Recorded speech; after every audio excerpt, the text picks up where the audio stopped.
RJ. Yan, tapos na ang ating pagpupuning ng mulberry tree. So as of now, lahat ng na-pruning natin ngayon is 43 trees. Ayan.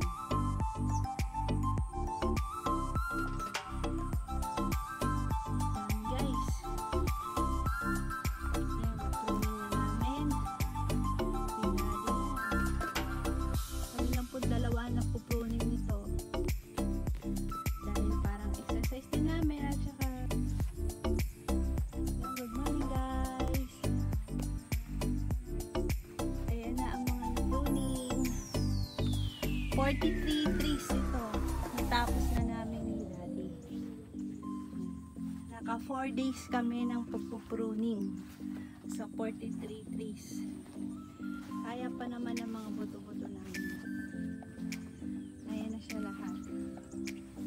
Yung banda doon, nakikita nyo may dahon. Nauna na yung na-pruning. 3 lane, bali 45 trees din yun. 45 trees. Plus itong 43 trees. Naka 88 na pala tayong trees. Lagyan pa natin yan. 100 or 200. Susunod na taon. Yun na guys ang mga napulong natin sa araw-araw na pumunta kami dito sa farm. Yan ang ginagawa namin. Pinupruning namin lahat. So 4 to 5 days namin ito natapos. At tas natapos na din ang pagpupruning. Puputol lang naman ang mga dahon. Eto nung Wednesday, kahapon, pruning namin, ano. Ayan, may mga buds na siya. As of Wednesday. Eto, nagsimula kami mag-pruning yung Tuesday. Ayan, meron na siyang mga dahon. Yung mga dahon na siya. May mga buds na, ayan o, lumabas na.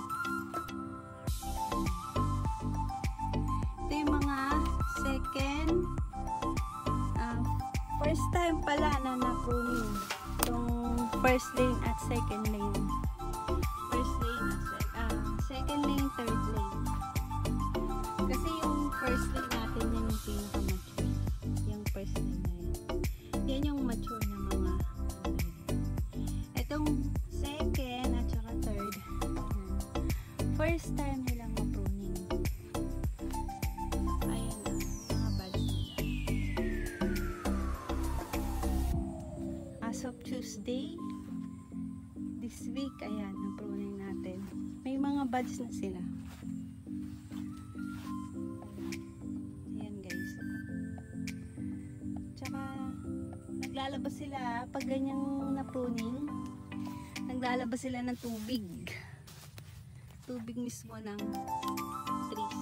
Ayan. Naglalabas sila ng tubig.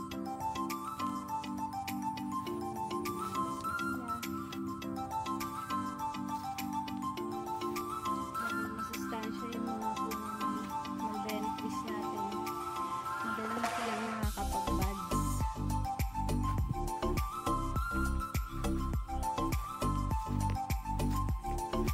Maganda kasi ang lupa dito. Nakapag-produce sila ng maraming buds agad. Nung Tuesday lang po nagpapalong namin.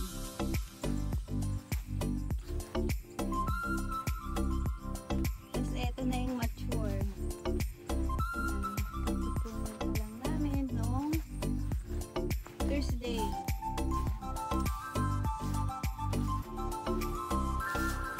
Tapos namin to, inumpisahan na namin itong isa.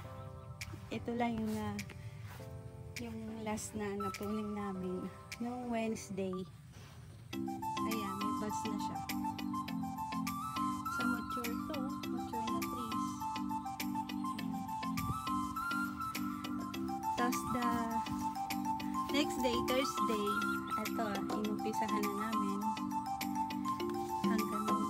Hanggang ngayon, nakatapos kami na. May bus na yung mga iba eh.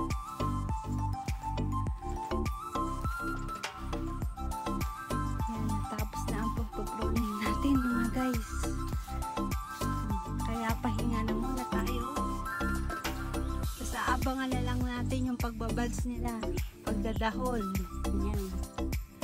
Susunod din ang aabangan natin. Marami ba tayo? Marami bang mailalabas na fruits? Ang very fruits ang ating mga trees. Pero alam niyo na, legit naman talagang namumunga to ng marami ang ating mga mulberry dito sa ating farm. Bisitahin pala din natin yung mga bago nating collection ng mulberries. Yung pricey na mulberries, yung tinatawag nilang black giant.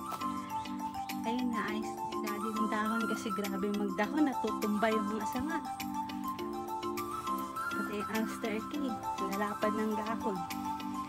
Nakikita niyo sa akin ng shorts video, malalaman niyo yung mga ayan ang ating mga black giant. Natapilok po tayo. Ayan yung mga black giant natin. Mula-mula na po. Pansin nyo, wala silang bulbul, no? Daddy. Wala masyadong bulbul. Ayan, no? Ayan nga lang, first time ng black giant natin, mamo. Paisa-isa pa lang ang bunga niya. Makintab ang pagtarid niya. Black giant. Yan tinatali niya kasi ano, alalapad ng dahon. Yung sanga niya, tumutumba na.